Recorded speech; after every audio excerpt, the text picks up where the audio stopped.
اللجن اللجن اللجن اللجن يا مولا اللجن اللجن اللجن اللجن اللجن اللجن اللجن يا صاحب الزمان اللجن. اعوذ باللہ من الشیطان اللعین الرجیم. بسم اللہ الرحمن الرحیم. الحمد للہ وکفا وسلام علی عبادہ الذین اصطفی. درود بھیجیے محمد.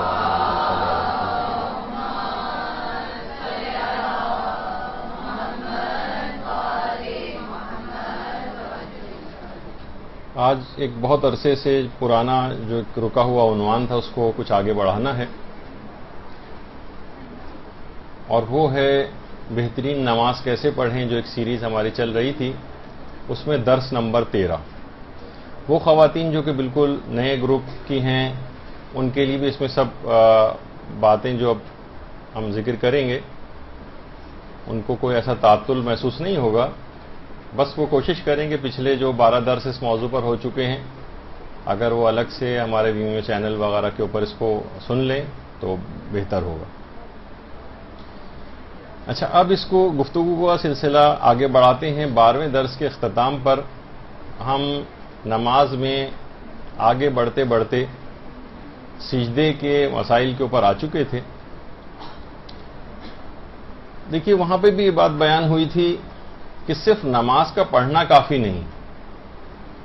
بلکہ بہترین نماز پڑھنا ہے. بہترین نماز کس طرح سے پڑھی جائے کہ جسے ہم کہیں کہ ہاں واقعی ہم نے نماز کا حق ادا کیا ہے، بہت اچھی نماز پڑھی. آیت اللہ محمد حسین طباطبائی یہ بات فرماتے تھے کہ دیکھیے قرآن نے بہت ساری وصیتیں ذکر کی. سب سے پہلی اور عمدہ ترین وصیت جو ہے قرآن کی وہ نماز سے متعلق ہے. اور جو ہماری مشہور کتاب ہے علامہ طبرسی کی مستدرک الوسائل،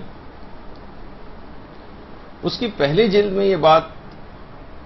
لکھی ہوئی ہے کہ یہ جو بہترین نماز ظاہر ہے کہ ہم کوشش ہے کہ نماز ہماری بہتر سے بہتر ہو، کہ ملک الموت جو کہ حضرت اسرائیل علیہ السلام ہے ان کے نزدیک نماز گزار کی شفیع قرار پاتی ہے. یہ نماز سب سے پہلی شفاعت کرنے والی ملک الموت کے نزدیک یہ نماز ہی ہوگی کہ تاکہ جان آسانی کے ساتھ نکالی جائے، اس کے اندر کوئی سختی نہ ہو. وہ جتنی بہتر نماز ہوگی اتنی ہی بہتر شفیع قرار پائے گی، شفاعت کرنے والی. اور بہت ساری اس موضوع پر کتابیں بھی لکھی گئی ہیں جو باقاعدہ قصہ ہائے نماز یا داستان ہائے نماز کے نام سے بھی جو کتابیں ہیں اس کے اندر بھی بہت سارے جو قصے ہیں اور داستانیں ہیں وہ ذکر ہوئی ہیں. ان میں مرزا آیت اللہ مرزا جواد تہرانی ان کے متعلق یہ بات بیان ہوئی کہ باقاعدہ وہ وصیت انہوں نے کی تھی کہ میرے مرنے کے بعد اگر واقعتاً کوئی میرے لیے کچھ ہدیہ یا کوئی نظر کرنا چاہے تو اسے چاہیے کہ وہ نماز کو ہدیہ کرے اور نظر کرے. آپ لوگ تھوڑا سا کچھ پریشان آج دکھائی دے رہے ہیں، ذرا تھوڑا سا منظم اور آرگنائز ہو جائیں. تو اگر کوئی واقعتاً مرنے کے بعد میرے لیے کوئی ہدیہ پیش کرنا چاہتا ہے تو فرماتے تھے کہ وہ نماز کو ہدیہ کرے. یعنی اتنی کام آنے والی چیز ہے نماز. اور یہی وجہ ہے کہ اپنے واجبات اور مستحبات جتنی عبادتیں ہیں یہ بھی مجتہدین کے فتاوی ہیں کہ یہ سب زندہ اور مردہ سب کو ہدیہ کیا جا سکتا ہے ان کا ثواب. اور اس پوری نماز کے اندر جو بہترین حالت ہوتی ہے جس کو سجدہ کہا جاتا ہے، سجدہ کہ ہمارے چھٹے امام جعفر صادق علیہ الصلوۃ والسلام فرماتے ہیں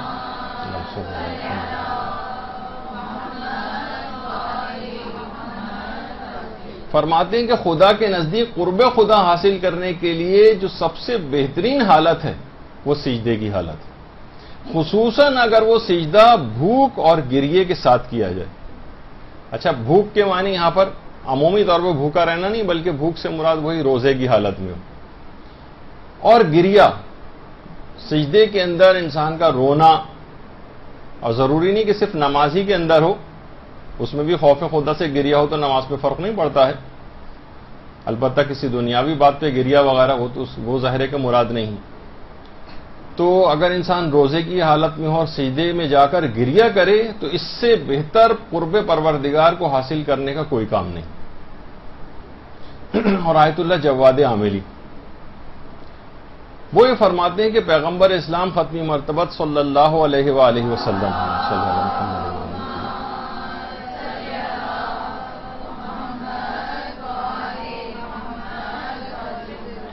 فرماتے ہیں کہ ہر وہ زمین جس پر مومن سجدہ کرتا ہے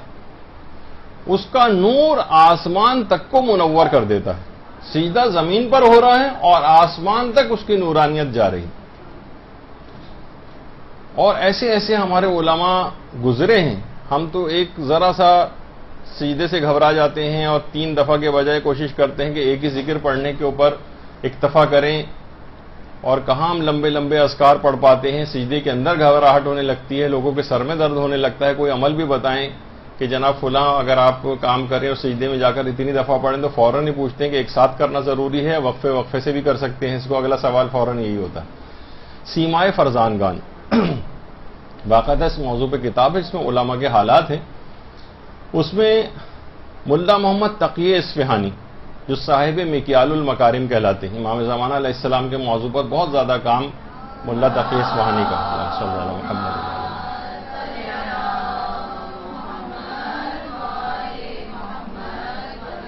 ان کو زہر بھی دیا گیا تھا اور اس کے بعد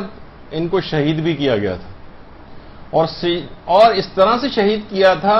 کہ جس وقت وہ سجدے میں مناجات 15 پڑھ رہے تھے. 15 مناجاتیں امام زین العابدین علیہ الصلوۃ والسلام کی. اللہم صلی علی محمد و علی محمد.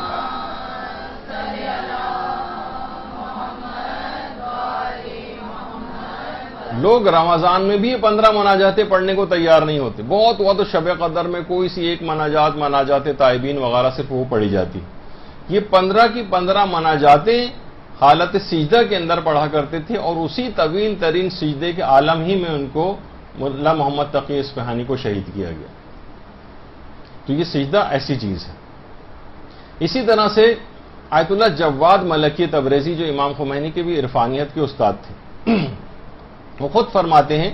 علماء کی یہ باتیں بھی بڑی عجیب و غریب ہیں. فرماتے ہیں میں ایک ایسے خدا شناس بندے کو جانتا ہوں, اس جیسا بندہ میں نے کہیں نہیں دیکھا.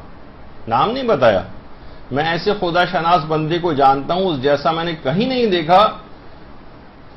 ایک بار میں نے اس سے پوچھا کہ تم قرب خدا حاصل کرنے کے لیے تم نے کیا کیا ہے کہ اتنا بڑا مقام تم نے حاصل کر لیا. ایک تو امام خمینی کی عرفانیت, امام خمینی کی بھی استاد جواد ملکی تبریزی, اور وہ کسی اور شخص پر رشک کر رہے ہیں کہ قرب خدا تم نے اس طرح کیسے حاصل کیا, کیا تم نے ایسا کام کیا تھا. تو اس شخصیت نے یہ بات بتائی کہ ایک عمل سے زیادہ مؤثر میں نے کسی بھی عمل کو نہیں پایا, اور وہ یہ ہے کہ دن و رات میں ایک طولانی سجدہ جس میں کثرت سے ذکر یونسیہ پڑھا جائے, اس سے بہتر قرب خدا کو حاصل کرنے کا کوئی اور ذریعہ نہیں. لا الہ الا انت سبحانک انی کنت من الظالمین. سورہ انبیاء کی 87ویں آیت جو ہے. ایک طولانی سجدہ. دیکھیے سجدے کے اوپر ہماری آج نماز کے سجدے پہ گفتگو رہی, کچھ تمہیدی باتیں جو عرض کرنا ہے. اس میں یہ بات ہے کہ جتنی بھی سجدوں کو آپ طول دیں, واجب نمازوں کے سجدوں کو بھی طول دیں, اور ضروری نہیں کہ صرف سجدہ نمازی میں ہو. کوئی نعمت یاد آئی سجدے کے اندر چلی جائیں, کوئی بھی اچھی بات اپنی جو ہے لگی سجدے کے اندر چلی جائیں. ایک جانماز ہمیشہ بچھی رہے جس پہ آتے جاتے سجدہ کر لیں. تو فرماتے ہیں کہ طولانی سجدے جس کے اندر ذکر یونسیہ کثرت سے پڑھا جائے, اس سے زیادہ قرب خدا حاصل کرنے کی کوئی چیز میں نے نہیں پائی. علماء فرماتے ہیں کہ بے بس انسان کا سجدہ ہی اس کی بے بسی کا سب سے بڑا علاج. جب سارے رستے بند ہو جائیں اور سب آپ مایوس ہو جائیں اور کوئی چیز سمجھ نہ آ رہی ہو کسی مسئلے کے حل کے لیے, فوراً سجدے کے اندر چلی جائیں. بس پروردگار عالم کو سجدہ, اور پھر دیکھیے کہ وہ کام کیسے ہوتا, وہ بے بسی کس طرح سے دور ہوتی. سجدہ طولانی, زمین کا ہر ٹکڑا گواہی دے گا کہ آپ نے اس کے اوپر سجدہ کیا ہے. قیامت میں گواہیوں کی بہت زیادہ ضرورت انسان کو پیش آئے گی. اس وجہ سے کچھ علماء یہ بھی کہتے ہیں کہ اکثر مستحب نمازیں ہیں ادھر ادھر, آپ کوشش کریں کہ زیادہ سے زیادہ الگ الگ جگہوں کے اوپر پڑھیں تاکہ زمینوں کے اتنے حصے وہ سب میدان قیامت میں گواہی دینے والے حصوں میں شمار ہوں گے۔ تو کثرت سجدہ یہ ائمہ کی سیرت بھی رہی۔ نوف بکالی فرماتے ہیں کہ امیر المومنین علیہ الصلوۃ والسلام اللہم صلی علی محمد و علی محمد،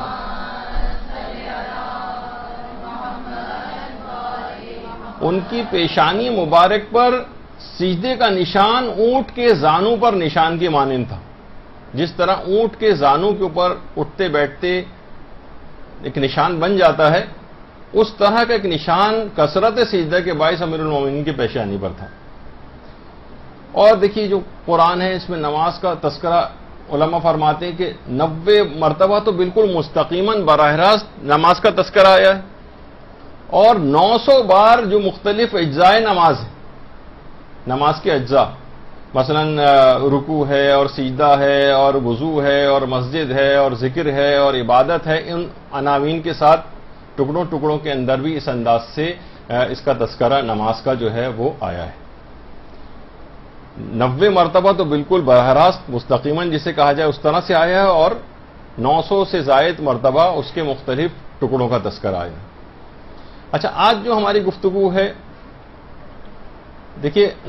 نماز کو بہتر بنانا ہے، نماز میں ایک ایک جز کو بہتر بنانا ہے۔ ہم ایک ایک جز کی تفصیل میں جاتے رہیں کہ مثلا رکوع کو بہتر کیسے بنائیں، پوری ایک موضوع اس پہ درس ہوا تھا۔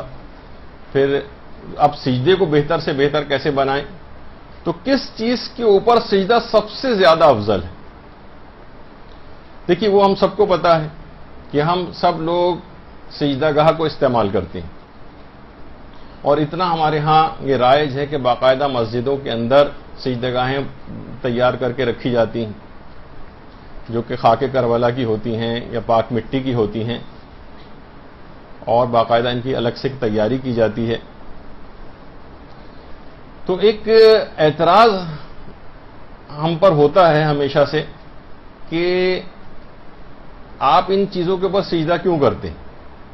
دیکھیے ایک تو ہم خود بھی ہمیں مطمئن ہونا چاہیے، ہمارے پاس دلائل ہوں، یقین کی جتنی صورتحال نماز کے اندر آپ کی ہوگی اتنی ہی زیادہ بہتر آپ کی نماز ہوگی۔ ایسا نہیں کہ آپ کہیں گے بھائی آپ ہکا بکا اور حیران پریشان رہ جائیں، کوئی آپ سے سوال پوچھے تو لوگ کہتے ہیں کہ بھائی ہم اس کو جواب ہی نہیں دے پاتے کہ ہم اس پہ سجدہ کیوں کرتے ہیں۔ مختلف طریقوں کی سجدہ گاہیں ہوتی ہیں، ہر جگہ اعتراضات ہوتے ہیں، آپ کے نشانی اس کو سمجھا جاتا ہے، اکثر جگہوں کے اوپر لوگوں کو تقیہ بھی کرنا پڑتا ہے، وہ اس کے بھی ابھی آگے چل کر مسائل آئیں گے۔ تو بہتر نماز اس وقت ہوگی جب آپ کے پاس ان کے کچھ دلائل بھی ہوں گے۔ باقاعدہ وسائل الشیعہ کے اندر ہمارے چھٹے امام امام جعفر صادق علیہ الصلوۃ والسلام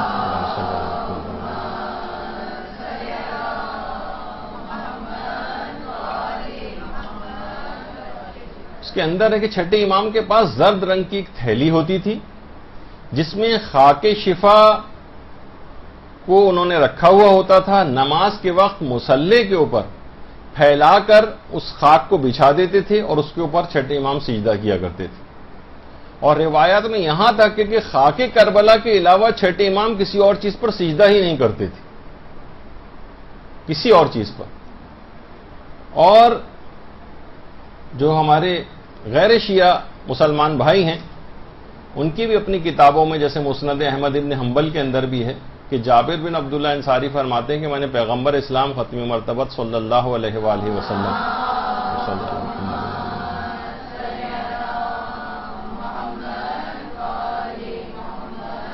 فرماتے ہیں کہ ان کے ساتھ جب ہم نماز پڑھتے تھے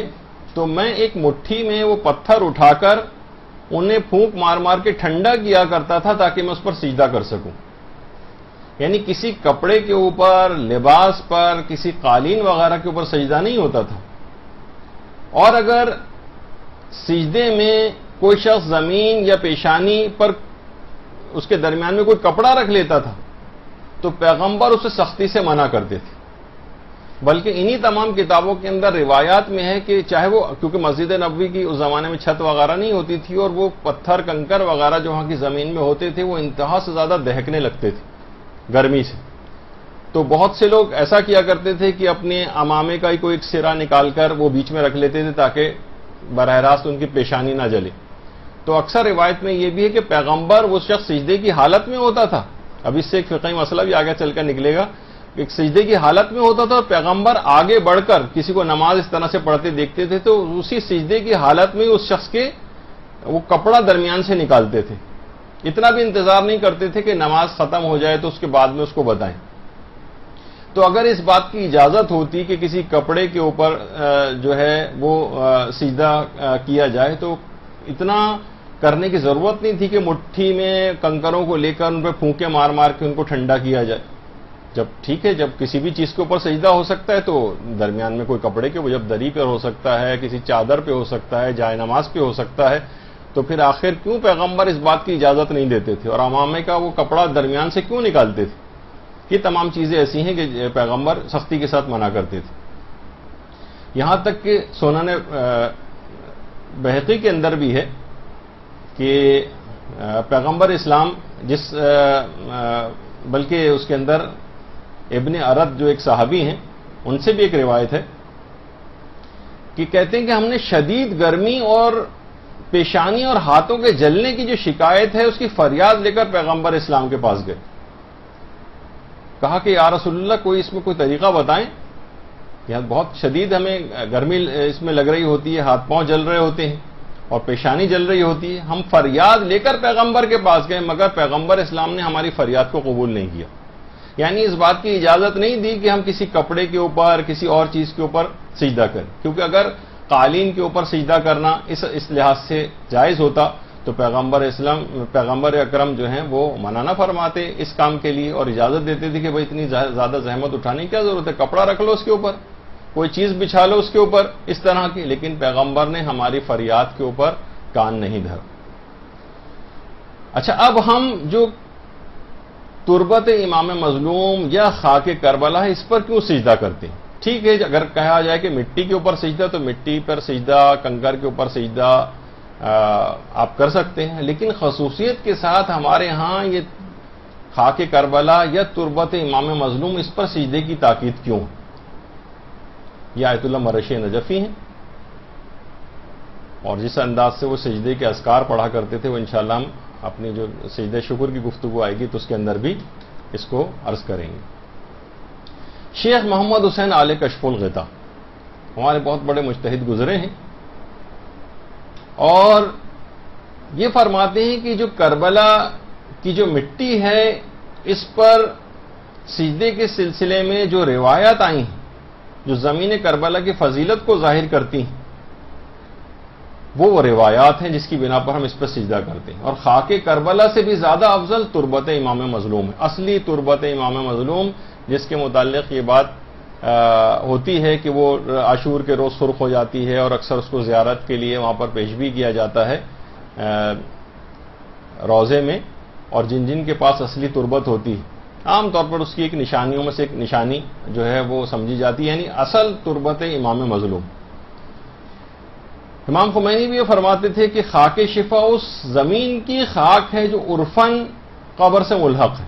تحریر الوسیلہ میں بھی امام خمینی نے لکھا عرفن وہ تمام ایریا اطراف کے قبر کا وہ سب خاک شفا ہے. اور خاک کربلا جو کربلا کی اور پورے کربلا کی جو خاک ہے وہ بھی صحیح ہے، وہ بھی محترم ہے، لیکن اس پر قبر امام حسین اور اس کے اطراف کی مٹی کا حکم جاری نہیں ہوتا. یعنی بہت سارے استفتات میں بھی یہ بات آئی ہے کہ درود بھیجیے نا امام حسین کے قبر میں اللہم صلی علی محمد و علی محمد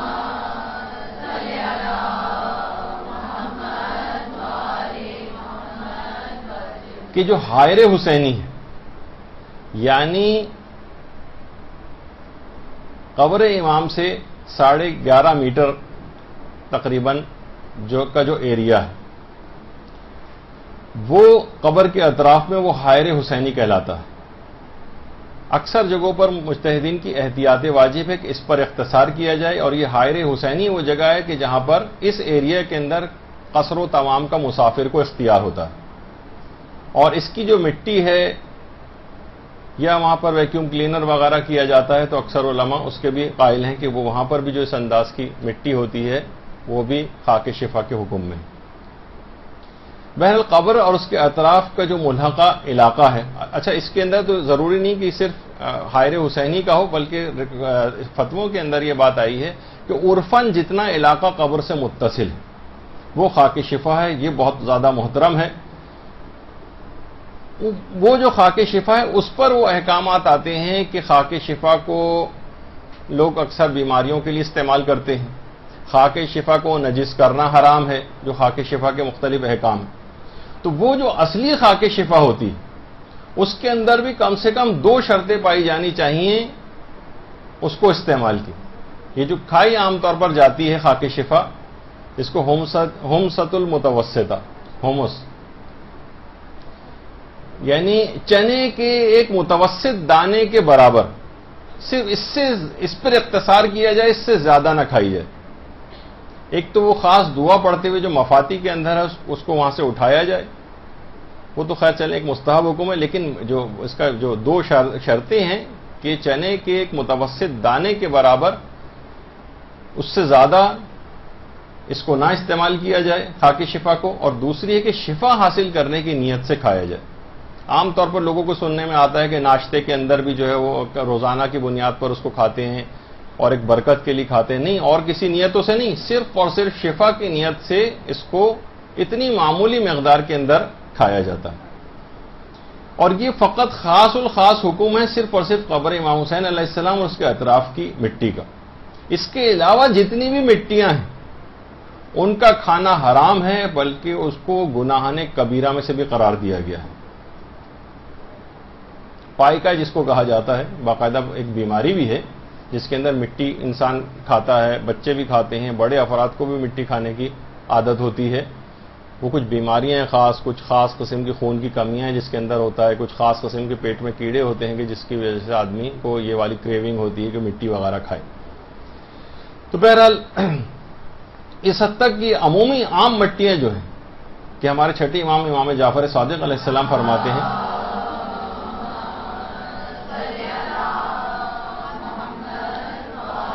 وہ فرماتے ہیں کہ آدم مٹی سے پیدا ہوئے تھے، لہٰذا ان کی ذریت کے لیے مٹی کھانا حرام ہے۔ اور بعض روایات میں مٹی کھانے کو اس مماثل قرار دیا گیا خنزیر کھانے سے، مردار کھانے سے، اور خون پینے کے مترادف اس کو قرار دیا گیا ہے۔ یہ گناہان کبیرہ کے اندر سے بھی ہے مٹی کھانا، لیکن سوائے قبر امام حسین کی اتنی معمولی ترین مقدار ان 2 شرطوں کے ساتھ صرف اس میں اجازت ہے۔ اور بعض روایات میں تو عام مٹی جو ہوتی ہیں ان کو کھانے والے کو ملعون بھی قرار دیا گیا ہے۔ اچھا، اب یہ کیسے پتہ چلے کہ یہ اصلی تربت امام مظلوم ہے یا خاک شفا ہے یا کوئی عام مٹی؟ کیونکہ دیکھیے اگر عام مٹی ہے تو اس کا کھانا حرام ہے، حتیٰ کہ عام خاک کربلا کا بھی کھانا حرام ہے۔ عام خاک کربلا یعنی کربلا کی کوئی بھی مٹی یا سجدہ کا آپ وہاں سے اٹھا کے لے آئیں اور اس کو پھر آپ کہیں کہ میں شفا کی نیت سے کھا رہا ہوں، اس کا کھانا جائز نہیں۔ یہ صرف قبر امام حسین علیہ السلام کی مٹی ہے، وہ بھی وہ عرفاً جو ایریا قبر سے ملحق ہے وہ، اس سے اگر بہت زیادہ دور اور باہر نکل گئے تو پھر وہ عام خاک کربلا ہو جائے گی۔ وہ ٹھیک ہے، اس کا اپنا عزت اور احترام اپنی جگہ ہے، لیکن شفا کی نیت سے وہ عام مٹی بھی آپ اٹھا کے نہیں کھا سکتے ہیں وہاں کی۔ تو جو اصل تربت امام مظلوم ہے جسے خاک شفا، وہ کہیں سے اگر کسی کو مثلا حاصل ہو جاتی ہے، علماء بعض اوقات جمع کرتے ہیں، اور جیسے کہ آیت اللہ مرشی نجفی نے جمع کی تھی، کچھ لوگوں کے اپنے کانٹیکٹس ہوتے ہیں، کہیں کھدائی ہو رہی ہوتی ہے اطراف قبر میں، وہاں سے کچھ مٹی زائرین کو مل جاتی ہے، وہ لے کر آ جاتے ہیں، تو وہ اس چیز پر اس کا حکم لگے گا۔ آیت اللہ سیستانی فرماتے ہیں کہ 2 ایک طریقے ہیں جس سے آپ کو یہ اطمینان ہو سکتا ہے۔ ایک تو یہ ہے کہ کوئی ایک عادل گواہی دے دے، آپ کو عادل گواہی دے دے کہ ہاں یہ خاک شفا ہے، یہ جو ہے تربت امام مظلوم ہی کی مٹی، اور وہ شخص عادل ہے، وہ گواہی دے رہا ہے کہ میں خود مثلا دیکھا ہے کہ خدام نے وہاں سے مجھے اٹھا کر دی ہے اور وہ اتنے ایریا کے اوپر تھا، کوئی بھی ایسا جسے کہ عادل گواہی دے دے۔ دوسرا فرماتے ہیں کہ ذل ید، جس کے قبضے میں وہ خاک ہو، وہ گواہی دے رہا ہو اور وہ قابل اطمینان بھی ہو، وہ قابل اطمینان ہے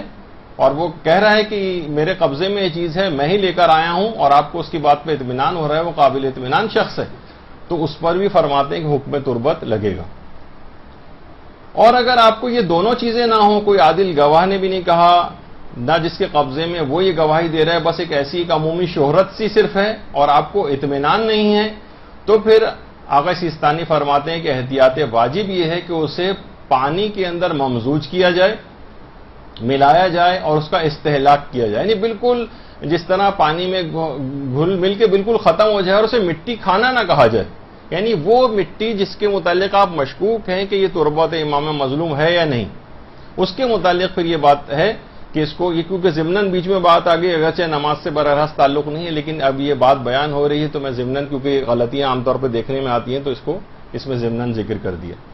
تو فرماتے ہیں احتیاط واجب ہے کہ اس طرح کی جو مشکوک مٹیاں ہیں وہ اگر کوئی شخص استعمال کر رہا ہے اور اسے کھا رہا ہے تو اس کو پانی میں اس طرح سے ممزوج کرے اور اس کا استہلاک کرے کہ وہ گھل مل کر بالکل ختم ہو جائے اور اسے مٹی کھانا نہ کہا جائے۔ بالکل اس طریقے سے ہوگا کہ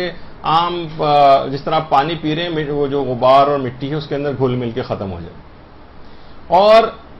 جنازے کے ساتھ رکھنے کی بھی اس کی بڑی تاکید آئی، کیونکہ دیکھیں ہم یہ اس پہ اب جا رہے ہیں کہ ہم سجدہ کیوں اس افضل ترین مٹی کے اوپر کرتے ہیں، جو خاک کربلا کے لحاظ سے بھی اس کے اندر فضیلت ہے، تربت امام مظلوم کی تو ایکسٹرا فضیلت ہے، لیکن جنازے کے ساتھ رکھنے کی بھی بڑی تاکید آئی ہے۔ باقاعدہ وسائل الشیعہ کی 4 جلد میں ہمارے امام زمانہ علیہ الصلوۃ والسلام سے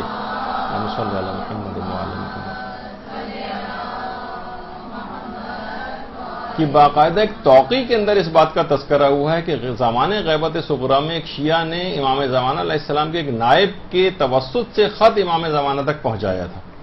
اور اس کے اندر یہ سوال پوچھا تھا کہ کیا ہم امام حسین علیہ السلام کی قبر کی مٹی کو میت کے ساتھ قبر میں رکھیں یا خاک شفا سے کفن پر لکھیں، ان دونوں میں سے کون سا کام کیا جائے؟ تو امام علیہ السلام نے اس توقیع مبارک میں اپنی اس کا جواب لکھا تھا اور کہا تھا کہ یہ دونوں کام لائق تحسین ہیں، دونوں کام پسندیدہ ہیں،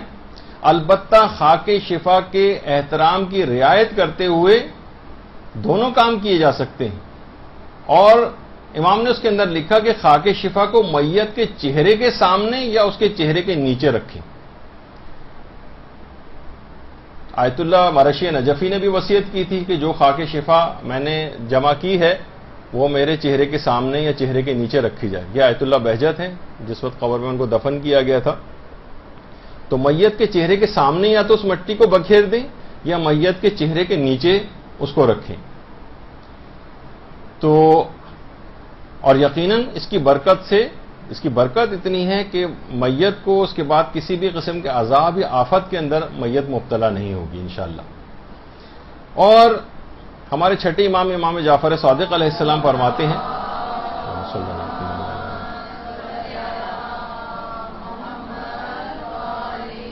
کہ خاک شفا کی تسبیح پر ایک ذکر 70 اذکار کے برابر ہے، یعنی آپ اپنی تسبیحات کو اور اپنی دعاؤں کو بھی بہتر سے بہتر بنا سکتے ہیں کہ عام تسبیحات جو پلاسٹک یا اس طرح کی ہوتی ہیں اس کے بجائے کوشش کریں کہ اگر تسبیح خاک شفا کی مل جائے، وہ اگر ملنی مشکل ہو یا ناممکن ہو رہا ہو تو ٹھیک ہے، خاک کربلا کی بنی ہوئی تسبیح ایک، یعنی سوچیں کہ ایک ذکر 70 کے برابر شمار ہو سکتا۔ تو ایک چیز اس کے اندر یہ ہے۔ تو اب اپنی نماز کو ہمیں بہترین بنانا ہے، کیونکہ یہ جو مٹی ہے اس کا ہمیں خاک کربلا کا ہم نے انتخاب کیا ہے، کیونکہ دیکھیے روایت میں کہ زمینوں میں سب سے پہلے زمین کربلا نے پروردگار کے سامنے تواضع اور انکساری کو اور اپنا سر نیاز کو جھکایا تھا، تو پروردگار عالم نے اس کو اس قدر فضیلت دے دی، زمین کربلا کو اس قدر فضیلت دی کہ ہمارے چوتھے امام زین العابدین علیہ السلام فرماتے ہیں اللہم صلی علی محمد وعلی آل محمد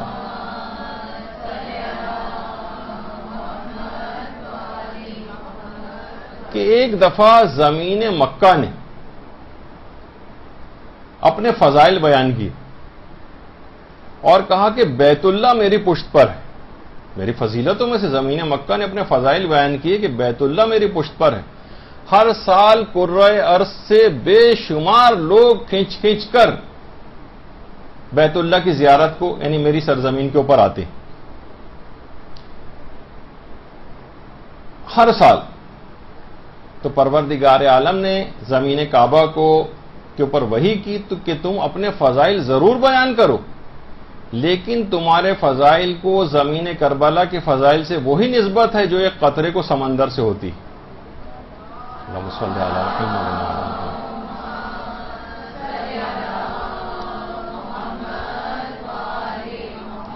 اور فرمایا کہ آگاہ ہو جاؤ، اگر زمین کربلا کا پیدا کرنا مقصود نہ ہوتا تو اے زمین مکہ تمہیں بھی یہ فضائل حاصل نہ ہوتے، اور اگر زمین کربلا کا یہ مدفون نہ ہوتا تو اے زمین مکہ میں تم کو بھی پیدا نہ کرتا، اور اگر یہ مدفون نہ ہوتا تو وہ بیت اللہ جس پر تو فخر کر رہی ہے اس کو بھی بنایا ہی نہ جاتا. اور چوتھے امام یہ جملہ بھی ارشاد فرماتے ہیں کہ جس وقت زلزلہ قیامت آ رہا ہوگا تو اس وقت زمین کربلا کو پروردگار اپنی قدرت کاملہ سے اٹھا لے گا اور جنت کے خطوں میں سے ایک خطہ قرار دے دے گا جو کہ انبیاء اور مرسلین کا مسکن بن جائے گا، اور اس کے نور سے اہل جنت کی آنکھیں خیرہ ہو رہی ہوں گی. اہل جنت کی جس کے اندر انبیاء اور مرسلین، سوچی کہ انبیاء اور مرسلین وہاں پر رہ رہے ہوں گے. اور ہمارے چھٹے امام یہ بھی جملہ ارشاد فرماتے ہیں کہ سرزمین کربلا کے سفر میں جو زائر ہوتا ہے وہ جب جب اس کو پسینہ آ رہا ہوتا ہے گرمی کی وجہ سے یا تھکاوٹ کی وجہ سے، تو اس کے پسینے کے ایک قطرے سے 70 ہزار ملائکہ پیدا ہوتے ہیں جو زائر کے لیے تسبیح اور استغفار کرتے ہیں. اللہم صلی علی محمد.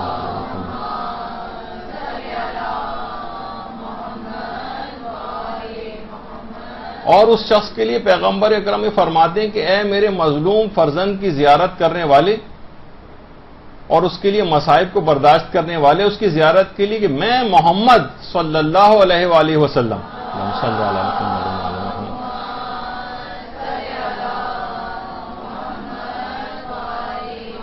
میں تمہیں اپنے جنت میں اپنے پڑوس کی ضمانت دیتا ہوں. اور امیر المومنین علیہ السلام یہ جملہ ارشاد فرماتے ہیں کہ اے میرے مظلوم بیٹے کے زواروں، میں علی علیہ الصلوۃ والسلام اللہم صلی علی محمد وآل محمد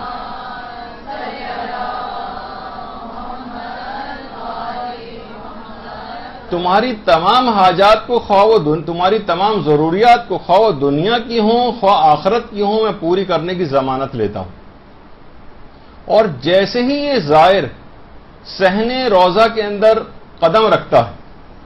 جیسے ہی یہ زائر صحن روضہ میں قدم رکھتا ہے ملائکہ اس کو گھیر لیتے ہیں،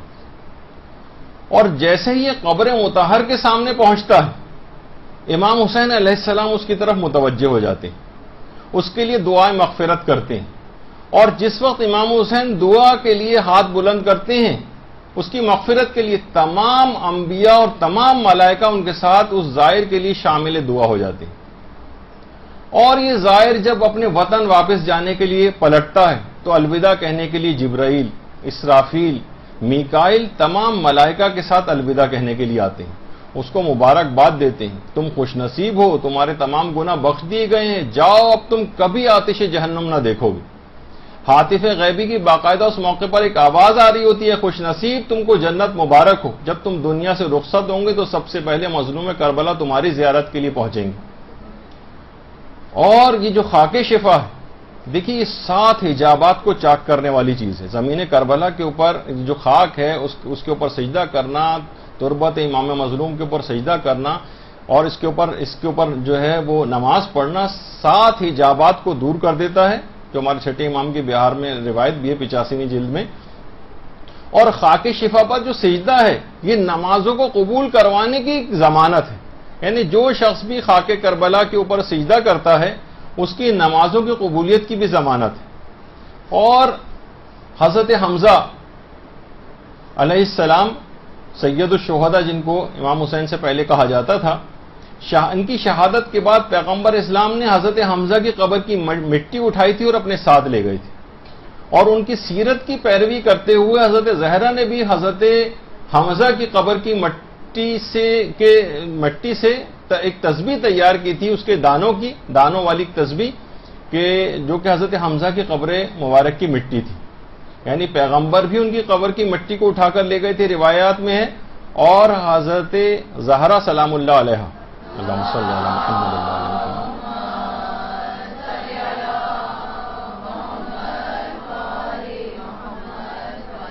اور باقاعدہ دانوں والی تسبیح اس سے بنائی تھی انہوں نے ان کی قبر کی مٹی سے. تو یہ تمام تبرکات اس طرح سے جو ہمارے ہاں اس انداز سے رائج ہیں، ان سب کے پیچھے روایات ہیں، ان سب کے پیچھے حقائق ہیں. یہ ہم ایسے نہیں کہ بس اپنے ذاتی طور پر ہمیں کوئی چیز اچھی لگ رہی تو ہم اس کام کو کر رہے ہیں. اچھا، یہ جو خاک کربلا ہے اس کے لیے مستحب ہے، خاک شفا کے لیے خاص طور پر، کہ حنوط کے لیے کافور میں خاک شفا ملائی جائے. ایک اتنی معمولی مقدار کی ظاہر ہے کہ وہ اتنی زیادہ نہ ملائی جائے، معمولی مقدار اس کی ملائی جاتی ہے کافور میں، اور پھر ان مقامات کے اوپر لگائی جاتی ہے کہ جہاں جو بے احترامی شمار نہیں ہوتے. جیسے آپ نے ابھی جو سنی تھی امام زمانہ علیہ السلام کی روایت، اس کے اندر یہی بات تو تھی کہ اس کو بے حرمتی اس کی نہ ہو، اس طرح سے اس کے احترام کی رعایت کرتے ہوئے اس کو استعمال کیا جائے. تو حنوط کے اندر جب کافور کے ساتھ حنوط کیا جا رہا ہوتا ہے میت کو، تو پھر اس کے اعضائے سجدہ جو ہیں اس کے اوپر اس میں خاک شفا کو مخلوط کیا جاتا ہے، اور ان ایریاز کو، گھٹنوں کو اور پاؤں کے جو دونوں انگوٹھے ہیں ان کو چھوڑتے ہوئے ان کے اوپر وہ ممزوج کی ہوئی خاک شفا والی وہ یہاں پر نہیں لگائی جاتی، لیکن پیشانی پر اور دونوں ہاتھوں کی ہتھیلیوں پر لگائی جاتی. تو یہ خاص طور پر ان مقامات کے لیے ہے، صرف پیشانی وغیرہ کے اوپر لگائی جاتی ہے. اچھا، اب اس کے اندر جو جامع الازہر کے بہت مشہور اہل سنت کے عالم گزرے ہیں، جو کہ مذہب حقہ جنہوں نے قبول کر لیا تھا، ویسے تو شام کے علاقے کے تھے، شیخ محمد امین مرعی انطاکی.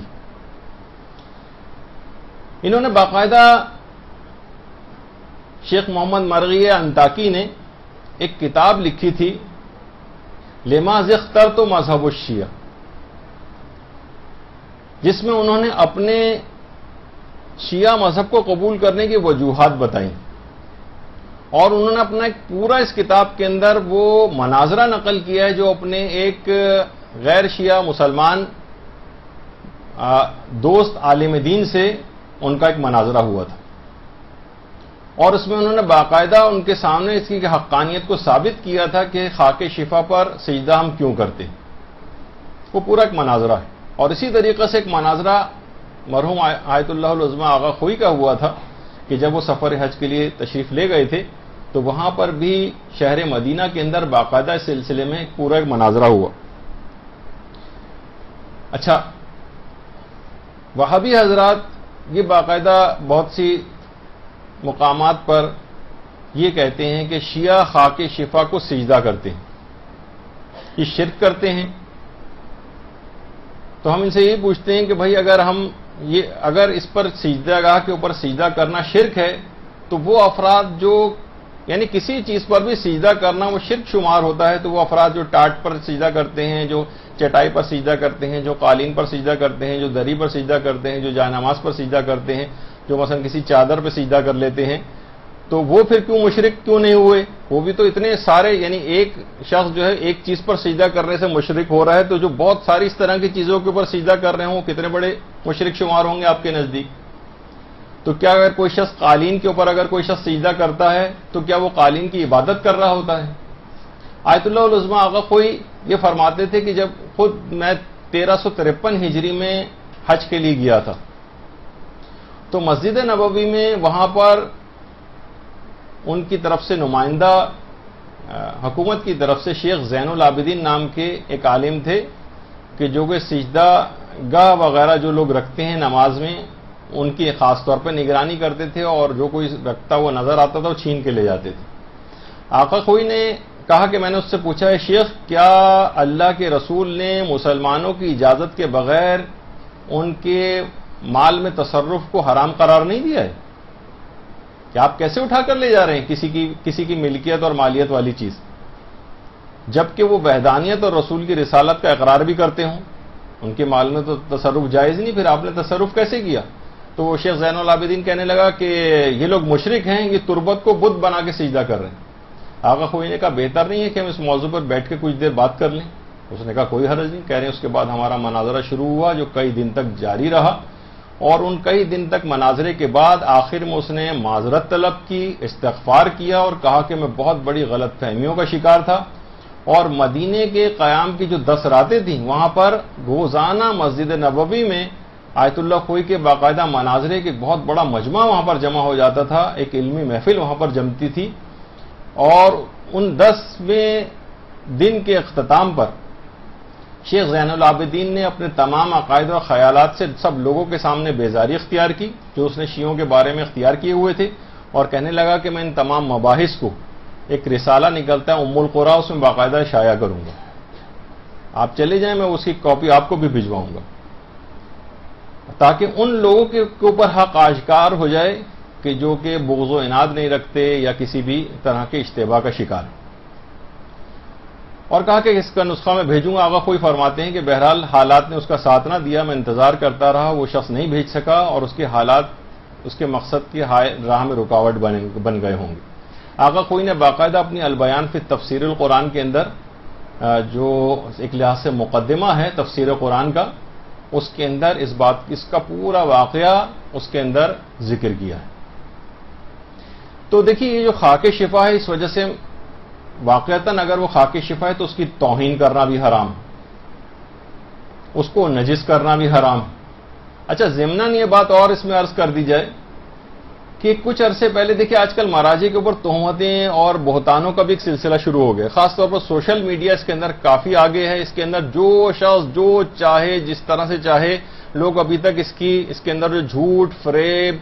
اور حتیٰ کہ حکومتیں اور جو ادارے ہیں بہت سے اس کے اندر انویسٹمنٹ بھی کرنے لگے ہیں باقاعدہ کہ اس کے ذریعے سوشل میڈیا کے ذریعے لوگوں کا برین واش کیسے کیا جائے، تو جھوٹی جھوٹی خبریں جو ہیں وہ شائع کی جاتی ہیں۔ آیت اللہ حافظ بشیر نجفی کے اعتبار سے بہت طویل عرصے سے ایک مسلسل ایک پوسٹ چلی آ رہی، وہ یہ کہ سیدانی کی امتی سے شادی کا مسئلہ کہ جناب اچھا اس کا کوئی ریفرنس نہیں ہے، بس ان کی تصویر لگائی ہوئی ہے کہ عراق میں ایک پاکستان کے مجتہد عالم دین آیت اللہ بشیر نجفی سے کسی نے پوچھا کہ امتی کی سید زادی سے شادی ہو سکتی ہے، تو نجفی صاحب نے کہا کہ اگر آپ سفر پہ جا رہے ہوں اور رفع حاجت کی ضرورت پیش آئے، نہ پانی ہو نہ مٹی، تو کیا آپ سجدگاہ کی مٹی سے طہارت کر لو گے؟ اس آدمی نے کہا مولانا صاحب خاک شفا میں تو خون حسین شامل ہے۔ نجفی صاحب نے کہا شرم نہیں آتی ہے مسئلہ پوچھتے ہوئے، سید زادی بھی تو خون امام ہے۔ ایک جھوٹی بات آیت اللہ حافظ بشیر نجفی سے منسوب کی گئی۔ کوئی بھی شخص چاہے، اب تو کوئی مسئلہ ہی نہیں رہا، ان کے دفتر فون کر کے پوچھ لے، ان سے استفتاء کر کے پوچھ لے، بارہا لوگوں نے پوچھا، ہر دفعہ سختی کے ساتھ ان کے آفس سے یہ بات ریجیکٹ ہوئی ہے اور کہا کہ آغا نے کبھی بھی اس قسم کے کوئی الفاظ استعمال نہیں کیے ہیں، اور ایک مجتہد سے بہت بعید ہے کہ وہ اتنی بودی قسم کی دلیل دے، جو اس کا کام ہی روزانہ دلائل دینا ہوتا ہے اور سارے مجتہدین کے سامنے اپنی بات کو ثابت کرنا ہوتا ہے۔ مثلا یہ کہا جاتا ہے کہ امتی کے لیے کیسے جائز ہے کہ وہ خاک شفا سے طہارت کر لے اور اس کی توہین کر لے، تو ہم سوال یہ پوچھیں گے تو کیا سید کو اس بات کی اجازت ہے کہ وہ خاک شفا کی توہین کرے، اس سے طہارت کرے؟ تو یہ جب ایک سید کے لیے جائز نہیں تو امتی کے لیے، تو یہ جو اس قسم کی بودی قسم کی دلیل یہ کسی مرجع سے بہت بعید ہے کہ اس قسم کی کوئی دلیل دے، لیکن واضح طور پر باقاعدہ ان کی طرف سے استفتاءات بھی آئے اور باقاعدہ انہوں نے اس کو منع بھی کیا۔ کوئی بھی شخص چاہے تو ان سے ان کے دفتر فون کر کے اردو میں بھی پوچھ سکتا ہے کہ وہاں عملے میں بہت سے افراد اردو بھی جانتے ہیں، تو کوئی مسئلہ نہیں ہے وہاں پہ کوئی بھی چیز دریافت کرنا۔ آغا بشیر باقاعدہ خود اس کے جواز کے قائل ہیں، کیونکہ اس میں دیکھیے خاک شفا اور اس کا تذکرہ آ رہا تھا، تو میں نے کہا چلیں بیچ میں اس موقع سے فائدہ اٹھا کے اس بات کو بھی الگ سے کلیئر کر دیا جائے۔ وہ خود اس کے قائل ہیں کہ سیدانی کی غیر سید سے شادی بالکل جائز ہے۔ ہاں ان مواقع پہ وہ تو بہت سے علماء کا مسئلہ ہے کہ اگر کوئی فتنہ و فساد برپا ہونے لگے، بہت سے پنجاب کے مختلف علاقے ایسے ہیں کہ جہاں باقاعدہ قتل تک ہوئے ہیں اس بات پر، وہاں اتنا زیادہ اس مسئلے کو بہت سارے افراد نے جذباتی بنا دیا ہے کہ لوگ اپنی جہالت میں قتل کرنے تک سے باز نہیں آتے، اس قدر اس کو توہین سمجھا جاتا ہے۔ اب وہ بن گیا ہے ایسا مسئلہ، تو کیا کر سکتے ہیں؟ تو ظاہر قتل و غارت گری اور فتنہ و فساد کا اگر ایسا کوئی مسئلہ وہاں پر پیش آ رہا ہو تو اس صورت میں آغا بشیر نے، بلکہ کسی اور مرجع سے بھی پوچھیں گے بھائی قتل ہو جائیں گے اگر یہ والی شادی ہو گئی، تو تقریباً سبھی کی طرف سے یہی جواب آئے گا کہ بھائی اس موقع پر ٹھیک ہے، کسی اور جگہ شادی کر لیجیے، پھر نہ کریں وہاں پر جہاں اتنا توہین سمجھا جا رہا ہو اس کو۔ اور اگر اس کو اپلائی کریں کسی بھی کہ واقعی ایسی کوئی صورت حال ہو جائے کہ اتنا فتنہ و فساد اور قتل و غارت گری تک نوبت آ رہی ہو، تو نماز پڑھنا بھی ایسے موقع پہ حرام ہو سکتا ہے، اور روزہ توڑنا بھی ایسے موقع پہ واجب ہو سکتا ہے، اور حج پر جانا بھی ایسے صورت میں حرام ہو سکتا ہے، اور شراب پینی بھی اس کے لیے جائز ہو سکتی ہے، اور سور و کتا اور مردار کھانا بھی جائز ہو جاتا ہے۔ تو اس کو اس مسئلے کے ساتھ ملا کر کے دیکھیے، مثلا انہوں نے دیکھے اس میں اس کو منع کیا ہے، تو منع اس میں خود اس فتوے کے اندر ہے کہ اگر اس قسم کا کوئی ماحول ہے اور فتنہ و فساد کا باعث بن رہا ہے تو پھر حرام ہوتا، پھر اس کو اجتناب کیا جائے، پھر نہ کیا جائے، کیونکہ اس سے بڑا نقصان سامنے آ رہا ہے۔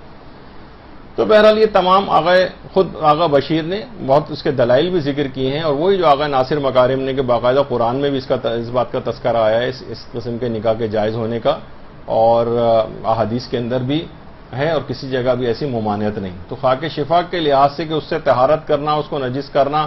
حرام ہے والا جو مسئلہ ہے، اس سے طہارت کرنا، جیسے کہ اس کے اندر معاذ اللہ لوگوں نے اس بات کو پیش کر کے اور اس کو پھیلایا ہوا ہے، یہ بالکل غلط بات ہے۔ اچھا، اب خاک شفا پر سجدہ حجابات کو چاک کر دیتا ہے۔ اچھا، حجابات دیکھیے زیادہ تر عام طور پر گناہوں اسی سے پیدا ہوتے ہیں۔ حجابات اگر آ جاتے ہیں تو قبولیت دعا کے اندر بھی رکاوٹیں ہونے لگتی ہیں۔ تو خاک شفا پر جب انسان سجدہ کرتا ہے تو گناہ بھی وہ کم سے کم کرے گا، کچھ اس میں ایسی صلاحیت ہے، اور قبولیت دعا کے اندر جو رکاوٹیں چیزیں بنتی ہیں وہ بھی ہٹنے لگیں گی، اور خاک شفا پر سجدہ چہرے کی نورانیت کو بھی بڑھاتا ہے، اور اس کے اندر کچھ ایسی خصوصیت ہے کہ باقاعدہ تمام زمینوں سے زیادہ زمین کربلا پر جب انسان پہنچتا ہے وہاں پر اس کی توبہ سب سے زیادہ قبول ہوتی ہے۔ زمین کربلا عام طور پہ لوگ زیارت کی نیت سے جاتے ہیں، لیکن توبہ کی طرف الگ سے اس طرح سے مائل نہیں ہوتے۔ وہ ٹھیک ہے، وہ تو ویسے بھی ان کے گناہ بخشے جاتے ہیں، لیکن خاص طور پر وہاں جا کر توبہ کرنے کی الگ سے ایک فضیلت ہے کہ جتنی آسانی سے توبہ وہاں قبول ہو جاتی ہے، کم ہی مقامات ایسے ہیں کہ جہاں قبول ہوتی ہے۔ اچھا، اب کچھ اس کے فقہی مسائل بھی ہیں خاک شفا سے ریلیٹڈ، وہ بھی ہم کچھ ذکر کر دیتے ہیں۔ ان میں ایک اکثر لوگ سوال پوچھتے ہیں کہ خاک شفا مثلا اگر ٹوٹ جائے تو ٹوٹی ہوئی سجدگاہ کے اوپر کیا سجدہ ہو سکتا ہے؟ تو جواب ہے کہ جی ہاں، اگر اتنی مقدار ہے اس کی کہ آپ کی پیشانی اس پر ٹھیک طریقے سے قرار پا رہی ہے اور سجدہ اس پر کیا جا سکتا ہے، تو سجدگاہ کے پورا بنا ہوا گول دائرے میں یا چوکور جس طرح کی بھی بنی ہوتی ہے وہ ضروری نہیں ہے، بس یہ کہ اس پر سجدہ کیا جا سکے۔ لیکن لوگ ذرا اس میں کنفیوز ہوتے ہیں کہ ٹوٹی ہوئی سجدگاہ پر سجدہ جائز بھی ہے، جائز نہیں ہے۔ تو بہرحال سجدہ جائز ہے اس کے اوپر، اور اگر کوئی اصلی کسی کے پاس خاک شفا ہے یا تربت امام مظلوم کی، تو خیر ایک الگ ہی بات ہے، اس کو تو اس طرح سے ٹوٹی ہوئی سجدگاہ کو کوئی پھینکا بھی نہیں جا سکتا، اس کے تو الگ ایک احترام ہے۔ لیکن عام طور پر جو خاک کربلا وغیرہ کی جو عام طور پر جو سجدگاہیں ہوتی ہیں گھروں میں، اسے بھی علماء کہتے ہیں کہ اگر اسے کسی جاری پانی میں، دریا میں، کسی صاف جگہ یا کسی صحرا وغیرہ کے اندر پھینک دیا جائے اس کو، کیونکہ بعض اوقات ٹوٹی ہوئی یا تو اس کو بنا لیں دوبارہ، نہیں بن سکتی تو کسی ایسی جگہ جہاں اس کی بہترامی شمار نہ کیا جائے۔ اچھا، پھر ایک اور آج کل رائج ہو رہی ہے اور کافی عرصے سے رائج ہے، مہر امین جس کو کہا جاتا ہے، جس کے اندر سجدوں کی تعداد بھی آ رہی ہوتی ہے اور اس کے اندر رکعتوں کی تعداد بھی آ رہی ہوتی ہے۔ کیا لوگ پوچھتے ہیں کہ اس پر سجدہ صحیح ہے؟ تو جی ہاں، اس پر سجدہ صحیح ہے، بس اس کے اندر ایک بعض اوقات قباحت ہوتی ہے، اگر اس کا سسٹم تھوڑا سا خراب ہو جائے مہر امین کا، تو اس کے یہ جو تھوڑا سا جس وقت یہ نیچے کی طرف جب آپ سر ٹکاتے ہیں تو اس کے اندر کچھ حرکت پیدا ہوتی، ایک تو اس وقت تک ذکر سجدہ اس وقت تک پڑھنا شروع نہ کریں جب تک وہ ساکن نہ ہو جائے، اور بعض اوقات یہ اگر تھوڑا سا آپ نے اپنے سر کو ہلایا تو یہ سجدہ بھی موو ہوتی رہتی ہے، تو سجدے کی حالت میں استقرار بھی ہونا چاہیے، یعنی بالکل ساکن حالت میں ہونا چاہیے، سجدہ ہلتی نہیں رہے، اور ایک جگہ جب اسٹل ہو جائے تو اس کے بعد سجدہ کریں۔ لیکن مہر امین کے اوپر سجدہ ویسے جائز ہے، بس اس کا احتیاط کریں کہ اسے ہلتی نہ رہے گی۔ اور البتہ یہ ضرور ہے کہ علماء عام طور پر اس کی عادت ڈالنے کو منع کرتے ہیں، یہ کہ ہر وقت ساتھ ہونا بھی مشکل ہے آپ کے لیے، کسی بھی جگہ آپ کو پڑھنا پڑ جائے تو آپ تو کرتے ہیں اس کو عام طور پر شکیات کے لوگ استعمال کرنے کے لیے کہ پتہ نہیں ایک سجدہ کیا کہ دو کیے ہیں، پتہ نہیں رکعت ہماری کون سی چل رہی ہے، تو اس میں رکعتوں کی تعداد بھی آ رہی ہوتی ہے اور سجدوں کی تعداد بھی متعین ہو رہی ہوتی ہے، تو ان کو زیادہ اس میں متعلق شک سے روکنے کے لیے۔ لیکن اس سے بعض اوقات لگتا ہے کہ انسان اور شکی ہو جاتا ہے، اتنا ڈیپینڈنٹ ہو جاتا ہے اس کے اوپر کہ عام طور پہ اگر اسے کرنا پڑ جائے سجدہ تو اس کے اندر پھر اس کو شک آنے لگتے ہیں۔ تو بہتر یہ ہے کہ یہ اس کی عادت نہ ڈالیں، لیکن ہے جائز اور ایران میں رائج بھی، اور ابتدان کوئی اپنے مرض شک وغیرہ کے اوپر قابو پانا چاہے تو مہر امین کو استعمال کر سکتا ہے۔ اچھا، اب ایک کوشش یہ کرنی چاہیے کہ سجدگاہ اور پیشانی کے درمیان کوئی رکاوٹ نہیں ہونی چاہیے. عام طور پر خواتین کے ساتھ یہ ہوتا ہے کہ اگر کسی عورت کی پیشانی چادر سے ڈھک جائے، چھپ جائے، تو اکثر یہ ہوتا ہے کہ بہت سی خواتین تو کہتی ہیں کہ ہم اس کے خیال ہی نہیں رکھا تھا ہم نے، اور پیشانی کے اوپر وہ چادر آئی رہی اور ہم اسی پہ سجدہ کرتے رہے. اب ہماری پچھلی نمازوں کا کیا ہوگا؟ تو اس میں آغا سیستانی خاص طور پہ بات فرماتے ہیں کہ اگر وہ جاہل قاصر ہے،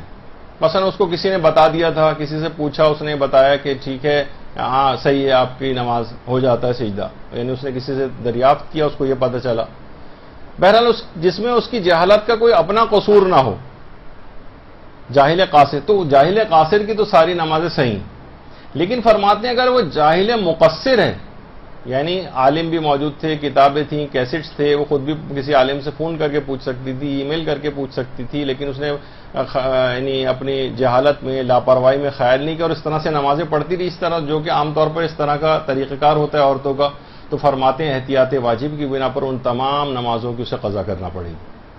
کہ جس میں اس کی پیشانی پر چادر آئے رہی. تو بہرحال اس میں احتیاط کرنی چاہیے. اچھا، اگر سجدہ کرتے ہی یہ بات پتہ چل جائے کہ پیشانی چادر سے چھپ گئی، تو اگر سر اٹھائے بغیر چادر کو درمیان سے نکال سکتے ہو تو نکالیں، سر اٹھائے بغیر. آپ کو یاد ہوگا بھی تھوڑی دیر پہلے میں نے کہا کہ پیغمبر اسلام سجدے کے دوران ہی کس طرح سے کھینچ کے اس کے امامے کا وہ سرا نکالتے تھے کپڑے کا. یعنی ضرورت نہیں کہ آپ سر کو اٹھائیں ورنہ تو وہ ایک سجدہ شمار ہو جائے گا، یا یعنی ایک سجدہ ذرا مشکوک آپ کا ہو سکتا ہے اس میں. تو سر کو نہ اٹھائیں، بلکہ اسی میں ہی آپ کو احساس ہو رہا ہے کہ پیشانی اور سجدگاہ کے درمیان چادر آ گئی ہے، تو اسی کو کھینچ کے آہستہ آہستہ اس طرح سے کہ آپ کی پیشانی نہ اٹھے اور نکال لیں. البتہ سر اٹھانے کے بعد اگر معلوم چلے کہ چادر آ گئی تھی اور آپ کو پتہ نہیں چلا تھا،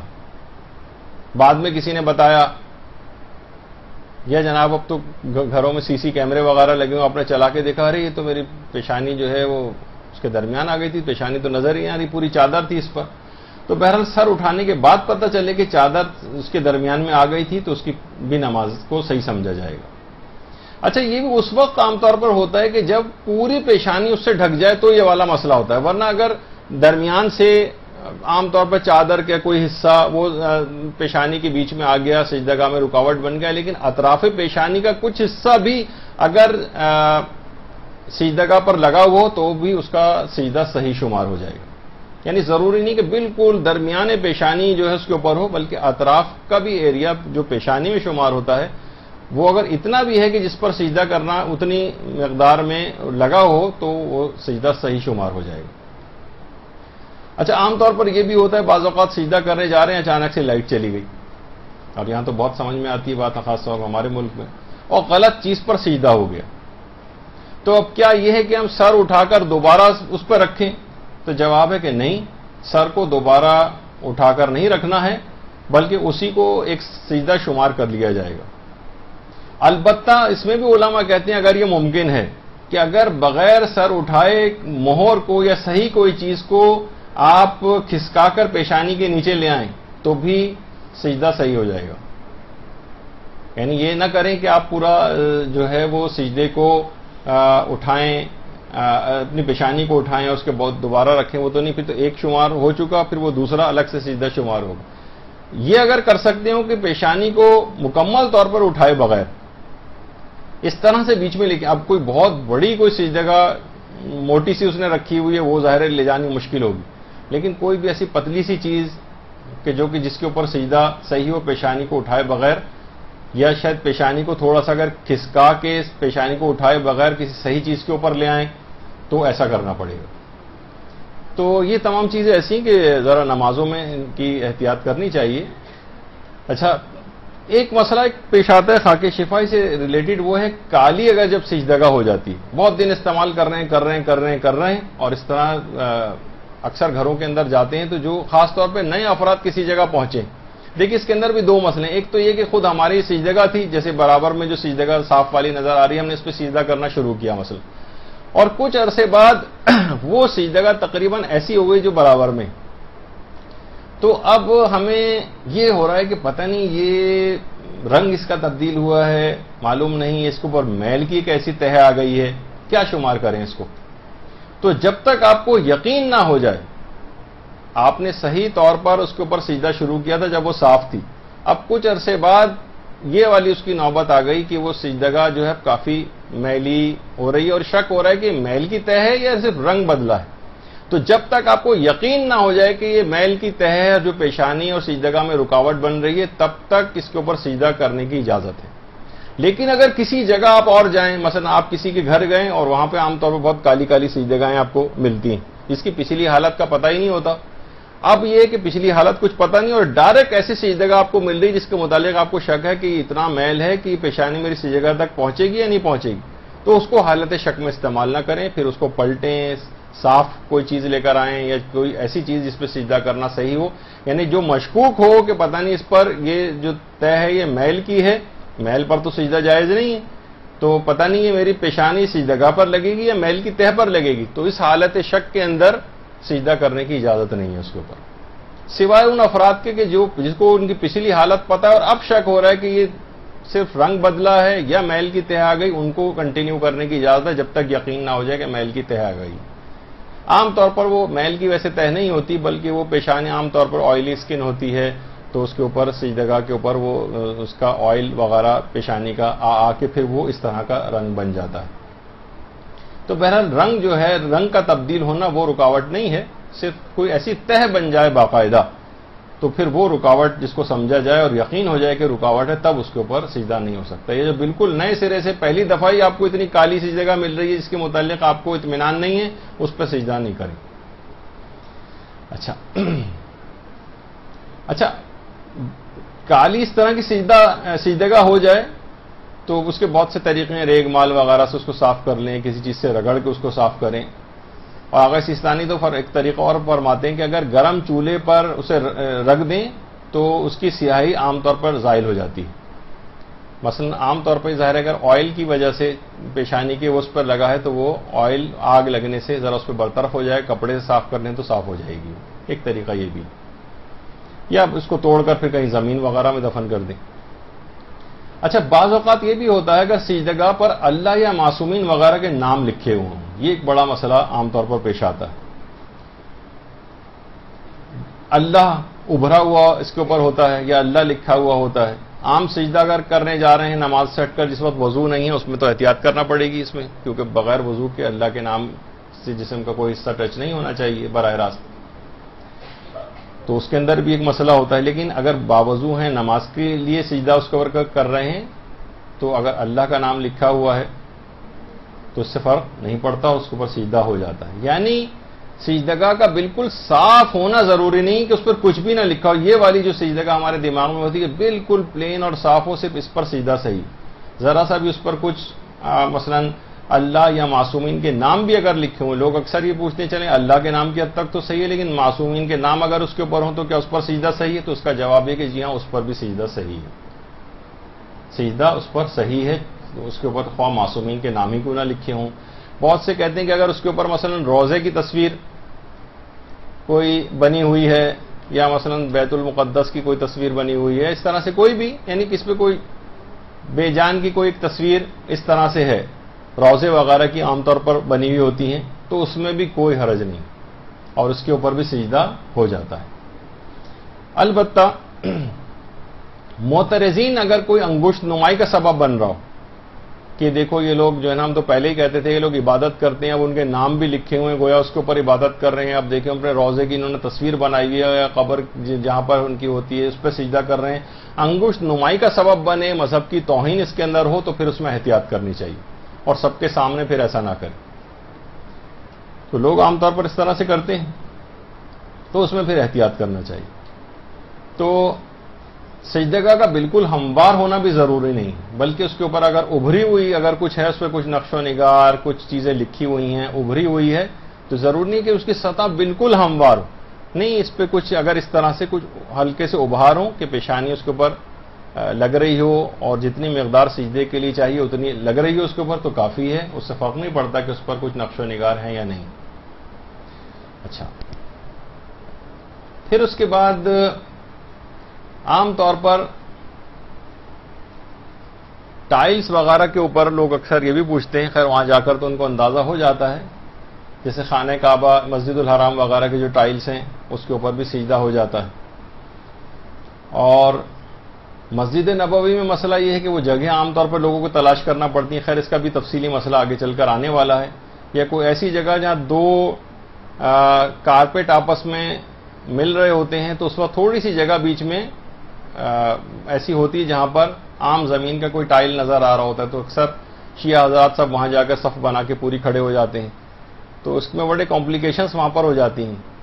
تو وہ اس کے کچھ مسئلے الگ ہیں، ابھی بلکہ اس کا انتظار ہی کریں، ابھی آگے چل کر آنے ہی والا ہے یہ۔ تو بہرحال ٹائلز کے اوپر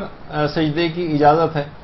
یا مثلا تقیے میں عام طور پر جو نماز پڑھی جاتی، عام طور پر لوگ بہت ہیں جو کہ ایسے مسلمان ممالک میں ہیں کہ جہاں پر شیعہ اپنے آپ کو اگر وہ ظاہر کریں تو نوکریوں سے نکالے جاتے ہیں، مصیبتوں پریشانیوں میں مبتلا ہو جاتے ہیں،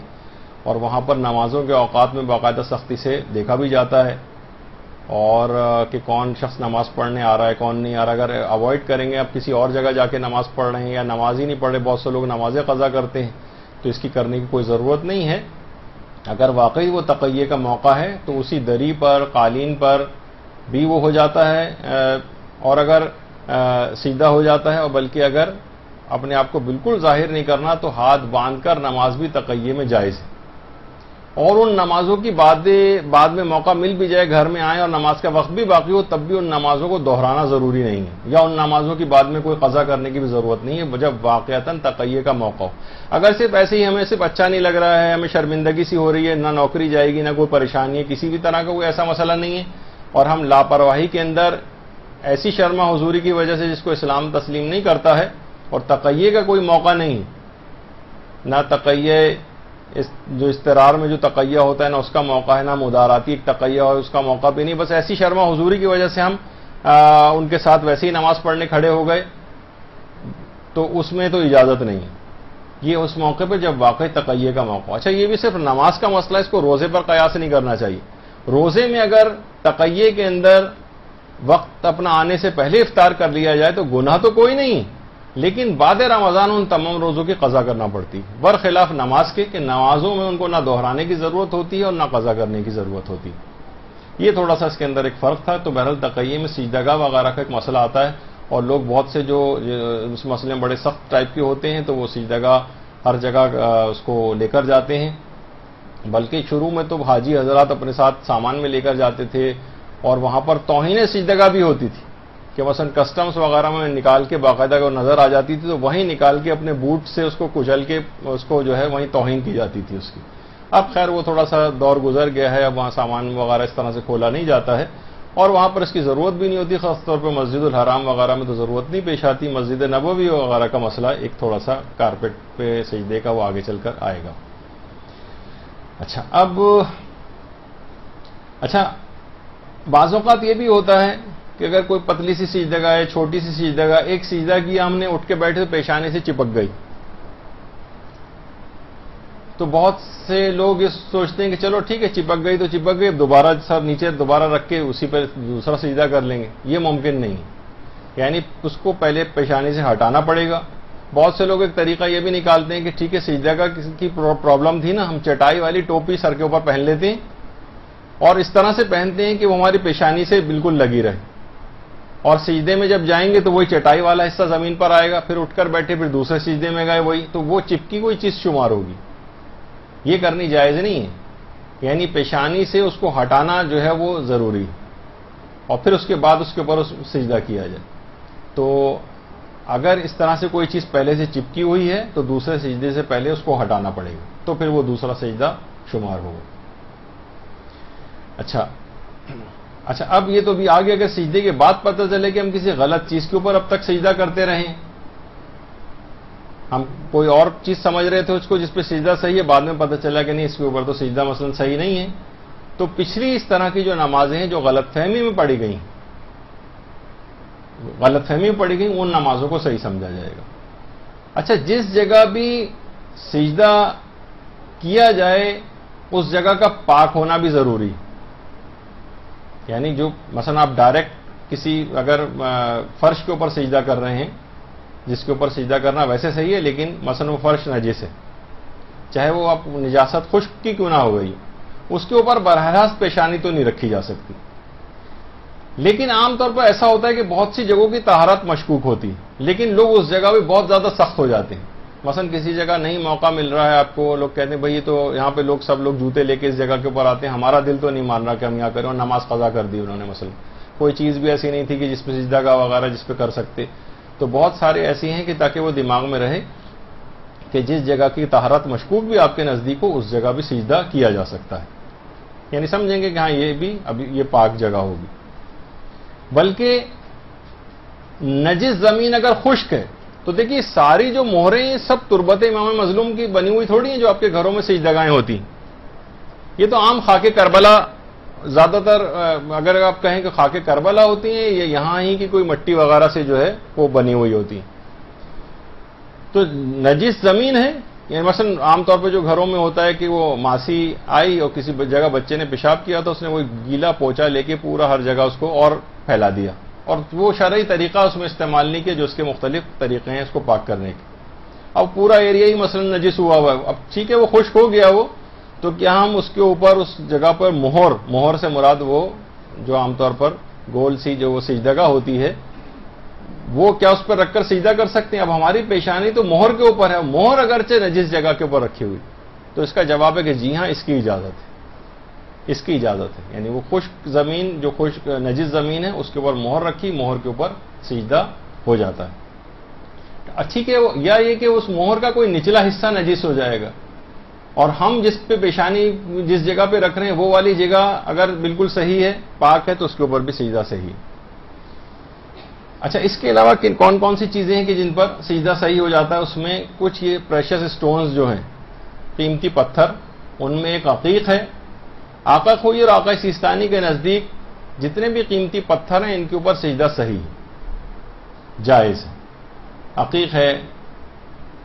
عام طور پر ابھی بھی اس کا ایک مسئلہ آگے آئے گا. اچھا، یہ بھی نہیں کہ عقیق کی انگوٹھی کو آپ پورا یا تو نگینہ زمین پہ رکھیں پھر اس کے اوپر آپ کریں. انگوٹھی آپ نے ہاتھی کے اندر پہنی ہوئی ہے، اور یہ مسئلہ وہاں پر بہت پیش آتا ہے مدینے وغیرہ میں جب زیارت کے لیے جاتے ہیں، کسی ایسی جگہ جہاں آپ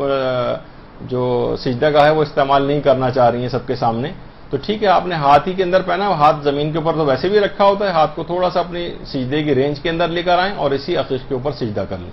اس کی اجازت ہے آغا خوئی میں بھی، آغا سیستانی میں بھی کے نزدیک بھی.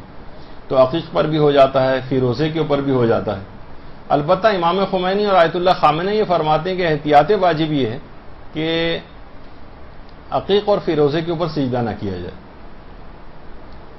وہ انہوں نے اس میں منع کیا ہے. اچھا، اب عام طور پر یہ ہوتا ہے کہ لوگوں کے ہاتھوں میں عام طور پر تو ہوتی ہیں، تو وہ وہاں پر اس کا اور استعمال آ جاتا ہے.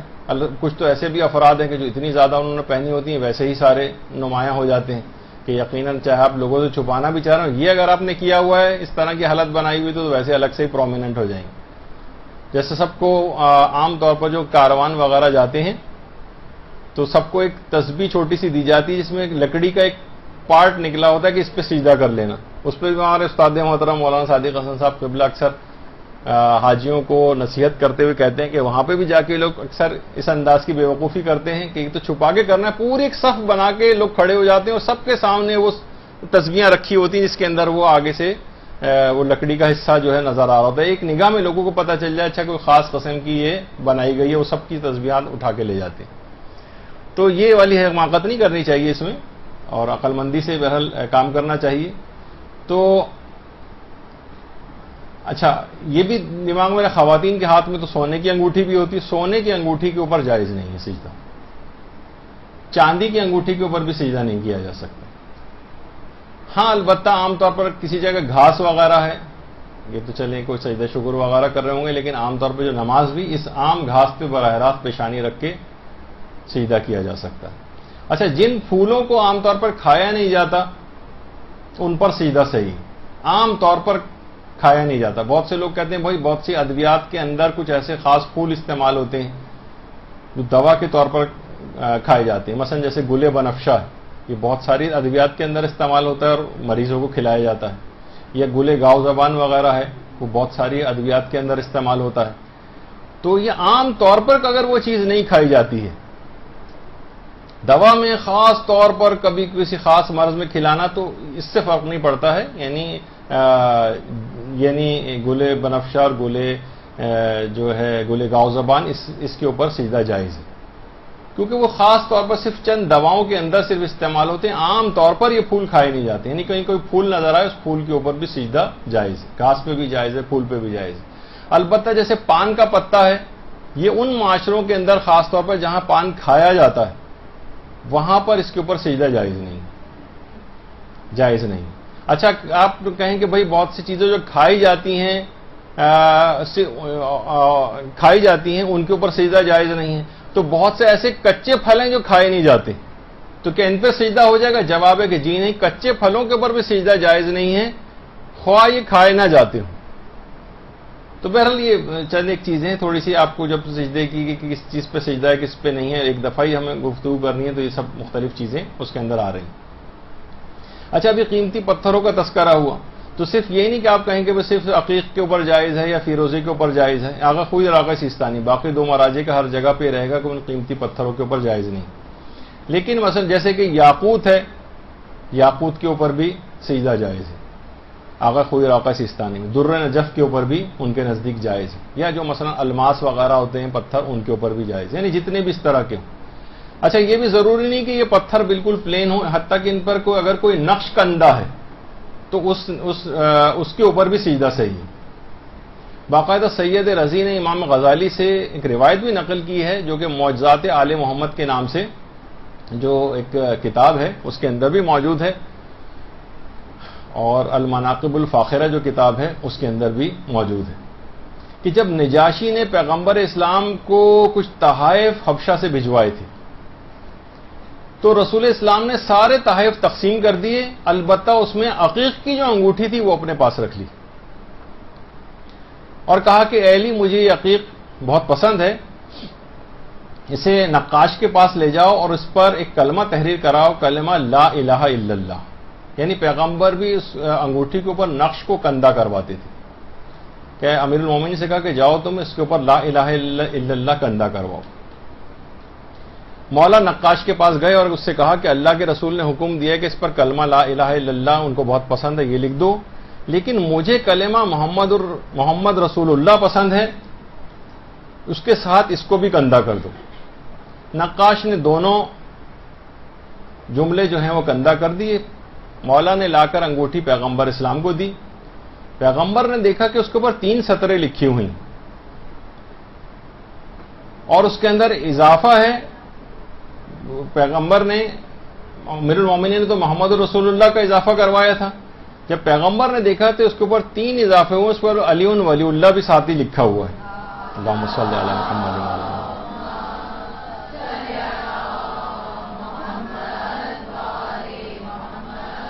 کہا کہ اے علی، میں نے تو فقط 1 سطر لکھوائی تھی، یہ 3 سطریں کیسے ہو گئی؟ کہا یا رسول اللہ، یہ آخری سطر تو میں نے نہیں لکھوائی. اسی وقت جبریل امین وحی لے کر نازل ہوئے کہ یا رسول اللہ، خدا آپ پر درود و سلام کے بعد یہ بات ارشاد فرماتا ہے، درود بھیجیے نا. اللہم صلی علی محمد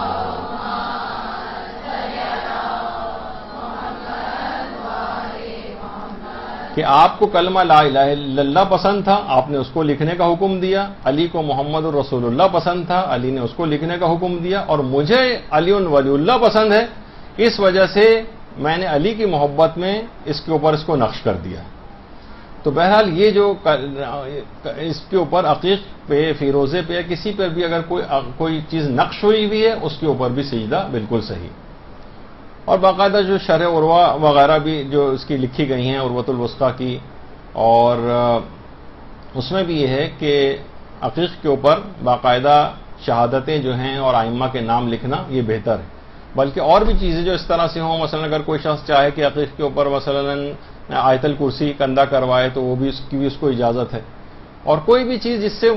مردے کو فائدہ ہو، مثلا ائمہ کے نام ہوں، تمام عقائد حقہ اگر اس کے اوپر لکھوائے جائیں، اس کے بعد مردے کے منہ میں اس کو اگر رکھا جائے تو وہ بھی بہت اچھا ہے. تو اس کے دیکھیے بہت سارے فضائل ہیں اس کے عمومی طور پر بھی کہ سفر میں محافظ ہوتا ہے، اور کوئی شخص تنگ دست ہو تو مثلا اس کی تنگ دستی دور ہوتی ہے، اس کی حاجتیں پوری ہوتی ہیں، خدا کی طرف سے باقاعدہ ایک محافظ مقرر کیا جاتا ہے کہ اس دن وہ جو صرف نیکی دیکھے گا، جس دن اس ہاتھ میں عقیق اس نے پہنا ہوگا، ساتھ ہی موت سے عقیق کی جو ہے حفاظت ہوتی ہے۔ خدا کو وہ دعا کے لیے بلند ہاتھ کے جس کے اندر عقیق موجود ہوتا ہے، اس ہاتھ سے محبوب تر پروردگار کو کوئی اور ہاتھ نہیں۔ اور اسی طریقے سے جو ہمارے 8ویں امام ہیں، امام علی رضا علیہ الصلوۃ والسلام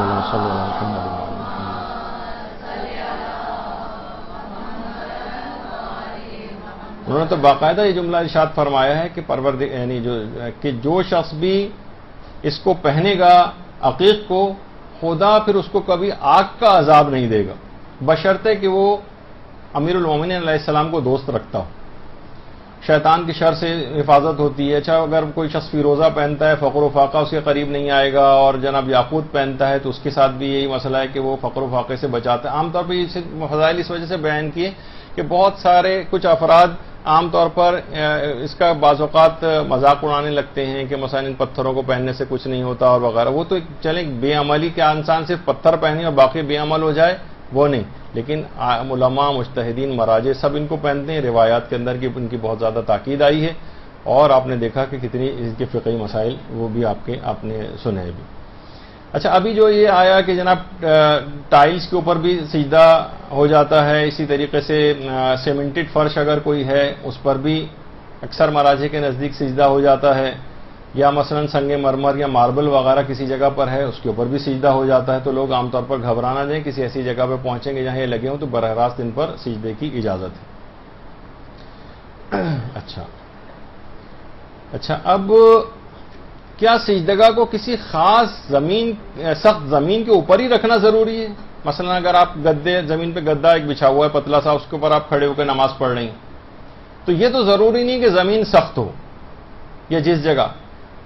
بس یہ کہ پیشانی جب آپ اس کے اوپر رکھ دیں تو پیشانی کو ذرا سا دبائیں کہ وہ آپ کی سجدگاہ ہلنی بند ہو جائے، حرکت نہیں ہونی چاہیے بس۔ یعنی ایسا نہ ہو کہ مثلا آپ نے ملٹی فارم کا ایک موٹا سا گدا رکھا ہوا ہے اور پیشانی اس کے اوپر ٹکا رہے ہیں تو کبھی پیشانی دائیں ہل رہی ہے بائیں ہل رہی ہے، یہ نہیں ہونا چاہیے۔ یعنی اس طرح سے ہو کہ اگر اس کے اوپر بھی آپ کھڑے ہو کر سجدہ کر رہی ہیں اور کھڑے ہو کے نماز پڑھ رہی ہیں اور اس کے بعد اس کے اوپر سجدہ کر رہی ہیں تو پیشانی کو اتنی زیادہ زور سے دبائیں اس گدے کے اوپر یا اس نرم چیز کے اوپر کہ وہ ایک مقام پہ آ کر وہ ساکن ہو جائے، پھر اس کے بعد سجدہ کرنے کی اس کے اوپر اجازت ہے۔ اچھا اب مسائل تو اگرچہ بہت زیادہ ہیں، لیکن یہ کہ صرف ایک مسئلہ آج کی حد تک ابھی سجدگاہ کے مسائل مکمل نہیں ہوئے، ابھی تو سجدے میں کیا پڑھا جائے اس پر نہیں گئے، سجدے کے اور مستحبات پہ نہیں گئے، تو صرف سجدگاہ کے اوپر ہی گفتگو ہوئی، وہ بھی مکمل نہیں ہوئی، کچھ اب آئندہ گفتگو کے اندر ہی آئے گا سلسلہ۔ لیکن اس سے ملحقہ کچھ ایک چیز ایسی ہے، وہ ہے عام طور پر لوگ پریشان ہوتے ہیں کہ کاغذ یا ٹیشو پیپر کے اوپر سجدے کا کیا مسئلہ ہے، تو وہ بجائے اس کہ میں خود بیان کروں، ہمارے استاد محترم کا ایک بہت اچھا اس موضوع پر ایک مختصر سا کلپ ہے، وہ آپ اس کو دیکھ لیں۔ کہ ایک مسئلہ یہ ہے کہ کیا پیپر پر سجدے کی اجازت ہے؟ آیت اللہ خوئی کا فتویٰ تھا کہ جی ہاں، پیپر کسی بھی قسم کا پیپر ہو اس پر سجدے کی اجازت ہے۔ آیت اللہ سیستانی کا جو اس میں فتویٰ ہے تھوڑا سا ڈیٹیل ہے، اور وہ یہ ہے کہ اگر پیپر کا اوریجن، سورس، پیپر جو بنتا ہے، جو پیپر تیار ہوتا ہے، وہ پیپر اگر ایسی چیز سے بنایا گیا جس چیز پر سجدہ جائز ہے۔ دیکھیں سجدہ ہے اسٹون، مٹی اور زمین سے اگنے والی یعنی گرو ہونے والی وہ چیزیں جو کھانے میں اور پہننے میں کام نہیں آتی۔ جو چیزیں کھائی جاتی ہیں اس پہ سجدہ نہیں ہے، جو چیزیں پہنی جاتی ہیں اس پر سجدہ نہیں۔ اب جیسے کاٹن ہے، یہ بھی زمین سے اگتی ہے لیکن کاٹن پہننے میں آتا ہے۔ اب جیسے ڈفرینٹ قسم کے فروٹس اور ویجیٹیبلز ہیں، یہ بھی زمین سے گرو ہوتے ہیں لیکن کھانے میں آتے ہیں. تو زمین سے گرو ہونے والی وہ چیزیں جو کھانے میں اور پہننے میں استعمال نہیں ہوتی، اس کے اوپر سجدہ جائز ہے. اب مثلا اس میں یہ آتا ہے ٹی لیوز، چائے کی پتی. چائے کی پتی خود نہیں پی جاتی ہے، اس کو پانی میں ڈال کے اس کے بعد جو اس میں سے کلر نکلتا ہے وہ پیا جاتا ہے، خود چائے کی پتی نہیں. اس پر آپ سجدہ کر سکتے ہیں. پھر اب اس میں باتیں تو بہت نکلیں گی. بعض ایسے فروٹس ہیں جو دنیا کے ایک علاقے میں فروٹ کھایا جاتا ہے، اس کے اوپر جو اس کا چھلکا ہوتا ہے وہ نہیں کھایا جاتا. لیکن آج کل یہ جو نیوٹریشن والے ہیں یہ بہت زیادہ زور دے رہے ہیں کہ ہر فروٹ کو اس کے چھلکے سمیت کھائیے. تو یہ بہت اہم ایک فقہی مسئلہ ہے، اور ٹائم اینڈ پلیس کے چینج ہونے سے کچھ مسئلے بدل جاتے ہیں. جیسے یہ والی چیز ہو سکتا ہے کہ کوئی ایسا فروٹ ہو جس کے اوپر کا چھلکا کسی علاقے میں آج بھی کھایا جاتا ہو اور دوسرے علاقے میں نہیں کھایا جاتا ہو. تو یہ بات بہت زیادہ بڑھ گئی. تو خلاصہ یہ ہے کہ پیپر کہاں سے یہ تیار ہوا، اس کو کیسے ہم نے پریپیئر کیا. پہلے زمانے میں تو پیپر ایک خاص قسم کے ٹری سے بنایا جاتا تھا. درخت زمین سے گرو ہوتا ہے، کھانے میں بھی نہیں آتا، پہننے میں بھی نہیں آتا. اس لیے جو ٹری ہے اس کا جو اسٹیم ہے یا اس کے اوپر جو اس کی کھال یا چھال ہے، لیئر ہے، اس کے اوپر سجدہ کر سکتے ہیں درخت کے. اگر پیپر اس سے بنا، پیپر کا اوریجن جو ہے وہ ایسی چیز ہے جس پہ سجدہ جائز تھا، تو پیپر اسی کا بائی پروڈکٹ ہے یا اس سے تیار ہوا، پیپر پر بھی سجدہ جائز ہے. یہ اکارڈنگ ٹو آغا سیستانی. اور اگر پیپر ایسی چیز سے بنا، آج کل تو بہت ساری سینتھیٹک چیزیں بھی آ گئی ہیں، یا کاٹن سے بھی پیپر بنتا، کاٹن پہننے میں آتی ہے. تو پیپر اگر ایسی چیز سے بنا ہے جس پہ سجدہ جائز نہیں، اس کا اوریجن دیکھا جائے گا، تو پیپر پر بھی سجدہ نہیں کر سکتے. لیکن اصل جو ہے وہ تیسرا مسئلہ ہوگا. وہ یہ ہے کہ وی ڈونٹ نو. ہمارے پاس ایک پیپر ہے، ہم کو نہیں پتا یہ کہاں سے بنا. ایک ٹیشو ہے، ہمیں نہیں معلوم کہ یہ کیسے بنا. تو اس میں بھی آیت اللہ سیستانی کہتے ہیں جب تک کنفرم نہ ہو کہ یہ چیز ویلڈ یا صحیح چیز ہے، آپ سجدہ نہیں کر سکتے. اب دوبارہ آیت اللہ خوئی کا فتویٰ سنیں. آیت اللہ خوئی فرماتے ہیں کہ کسی بھی قسم کا پیپر یا ٹیشو ایسی چیز سے بنا ہو جس پہ سجدہ جائز ہے،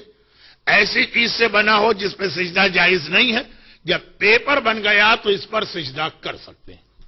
آغا سیستانی کہتے ہیں کہ نہیں، you have to check the original source of paper. اور جیسا کہ میں نے کہا کہ زیادہ تر لوگ کہیں گے کہ ہمارا ریپلائی سی کہ وی ڈونٹ نو.